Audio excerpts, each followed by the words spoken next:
ہلکے پھلکے جو رسم و رواج ہیں اس کی میں بات نہیں کر رہا ہوں، بھیجا تھا جس میں آپ کو آتش بازی سے لے کر اور وہ جو سے لے کر اور بہت سارے ایسے رسم و رواج جس کو بالکل ختم کیا جانا ضروری ہے، ڈائریکٹ اللہ کو ناراض کرتا ہے، جو پیارے حبیب صلی اللہ علیہ وسلم کی روح کو تکلیف پہنچانے والے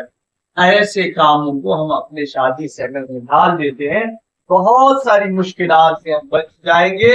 اور اللہ کے عذاب سے اور قہر سے بھی بچ جائیں گے۔ ایک تو یہ بات، دوسری بات یہ ہے کہ نکاح کے تعلق سے ہمارے معاشرے کے اندر بیداری نہیں ہے۔ کوئی ماں باپ اپنے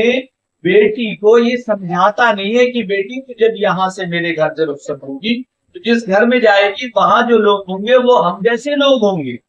وہ ماں باپ کے درجے میں اس کا درجہ ہوگا، جو تیرے یہاں بھائی ہے وہ دیور تیرے بھائی کی شکل میں ہوگا، جو نند ہے وہ تیری بہن کی شکل میں ہوگی، کبھی کوئی تذکرہ نہیں کرتا اس کا۔ دولہے کو یہ لڑکے کو یہ ماں باپ نہیں سمجھاتے کہ بیٹا تم ہمیں ایک درجہ دیتے ہو ماں باپ کا، جب تمہارے ساس سسر ہو جائیں تو پھر تم انہیں بھی وہی درجہ دینا، ان کا بھی وہی احترام کرنا، ان کے ساتھ بھی وہی عزت کے ساتھ پیش آنا۔ یہ ہمارے معاشرے کے اندر کوئی نہیں کہتا ہے، بلکہ آج معاشرے کے اندر کھینچا تانی کس بات کی ہے؟ بہو میرا سارا حق پورا کرے، بہو میرا سارا حق جو ہے پورا کرے اور بہو کا حق مجھے نہیں پورا کرے، داماد میرا پورا خیال رکھے، مجھے جو ہے داماد کے گھر والوں کو کچھ نہیں کرنا پڑے۔ یہ لڑائی ہے آج،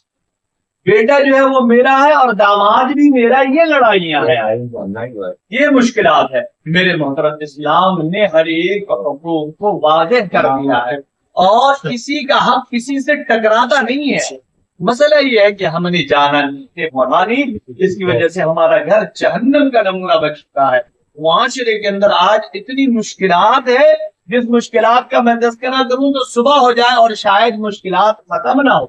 تو میں اس طرف نہیں جا کر صرف بطور پیغام اللہ کے نبی صلی اللہ علیہ وسلم کی سنت کو زندہ کرنے کے لیے کہ ہر ایک نوجوان کی ذمہ داری ہے کہ شادی بیاہ کے تعلق سے کتابیں موجود ہیں، احادیث موجود ہے، اور اس کے بارے میں بہت ساری اسپیچز جو اس پہ آپ موبائل میں لگے رہتے ہیں، اس اسپیچز کو اگر آپ تقریروں کو سنیں گے تو آپ کو پتا چلے گا کہ زندگی کو خوشگوار کیسے بنایا جائے، زندگی کے اندر جو ہے کس طریقے سے گھروں کے اندر خوشیاں آ جائے، یہ ہماری اور آپ کی ذمہ داری ہے۔ اس کے تحت آپ معلومات کریں انشاءاللہ، اور سادگی کے ساتھ میں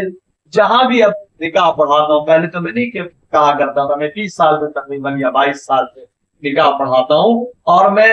یہ جو ہے راستے میں جو اب تو میں اتنا جایا بھی نہیں کرتا ہوں، بہت مخصوص لوگوں کے وہاں مل جاتا ہوں، لیکن میں ضرور اب کہا کرتا ہوں، 2-4 منٹ میں لیا کرتا ہوں۔ میں نے آپ کا کردار دیا ہے، اس کا اجر اللہ آپ کو دے گا، لیکن اس کا مقصد اور مطلب یہ ہے کہ آپ سادگی کے ساتھ بات کرنے کی کوشش کریں۔ میرا نوجوان طبقہ وہ آتش بازی کے اندر چلا جاتا ہے، میرا نوجوان طبقہ وہ جو ہے ڈی جے کے اندر چلا جاتا ہے اور ایسے ایسے ڈانس کرتا ہے دولہا کے سامنے، سر جو ہے شرم سے جھک جاتا ہے آدمی کا۔